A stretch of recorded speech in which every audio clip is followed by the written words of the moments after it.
Good morning, dear aspirant. Hope you all are doing good.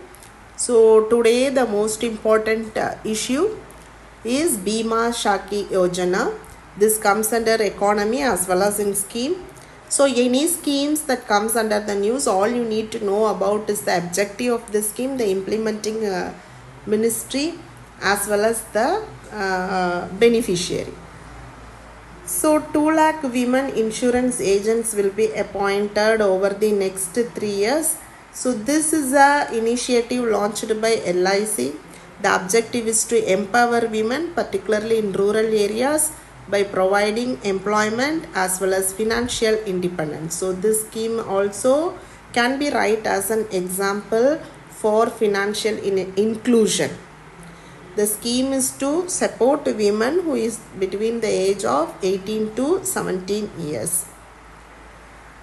So features of this scheme is 1 lakh women across India will be trained to work as LIC agent. And these women will not only learn about this industry but also gain the skill to sell insurance policies. Also, the government objective is to promote financial literacy through this scheme. The women selected for this program will receive a monthly stipend during the training period. For first year 7,000 and second year 6,000 and third year 5,000. The stipend help ensure that the women are financially supported. The primary objective is to provide rural women with job opportunities and access to a stable income, especially in areas where employment options for women are limited, and promoting gender equality and economic independence. So women play an active role in raising awareness about financial literacy and insurance, which helps to create more informed and financially secure community. Then Indians need the right to disconnect. So India must recognize that the right to disconnect will increase productivity and ensure the overall growth and well-being of employers. Right to disconnect law. Right to disconnect means disconnect from work-related communication like emails, calls, outside their official working hours without fear. This concept has gained global traction. India yet to implement such a law. Like France, Belgium, Italy and almost the developed countries have implemented this law. Right to disconnect have been introduced in 2017. Even in France and even in Portuguese impose fine on employers for contacting employees outside working hours. So in India, for mental health and well-being, work-life balance and for the digital overload, this is the need of an hour. And challenges in implementation is work culture.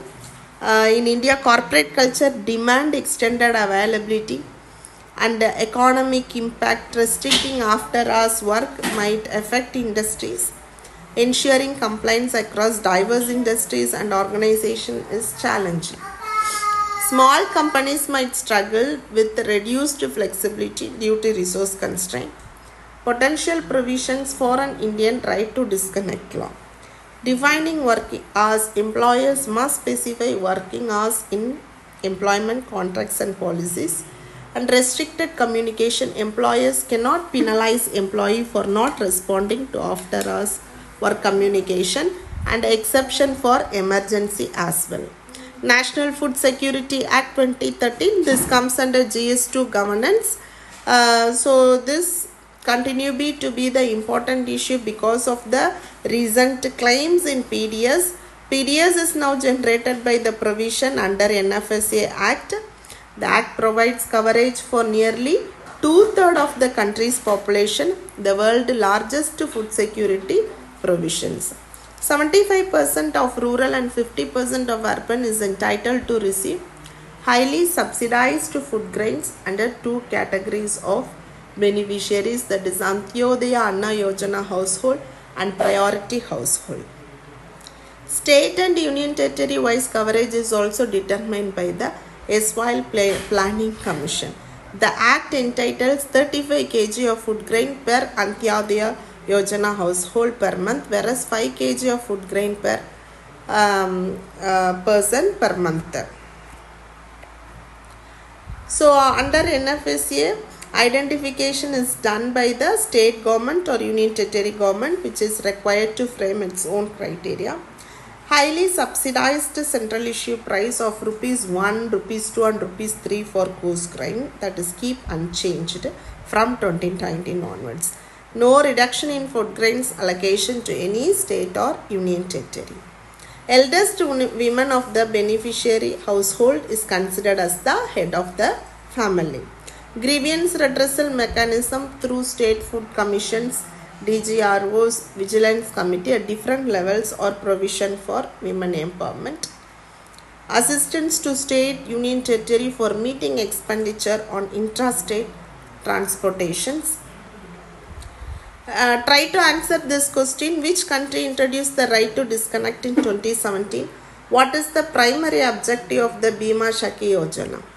Try to answer this mains question. Discuss the importance of the right to disconnect in improving work-life balance and mental well-being for employees in India, and what challenges might arise in its implementation and how can this be addressed.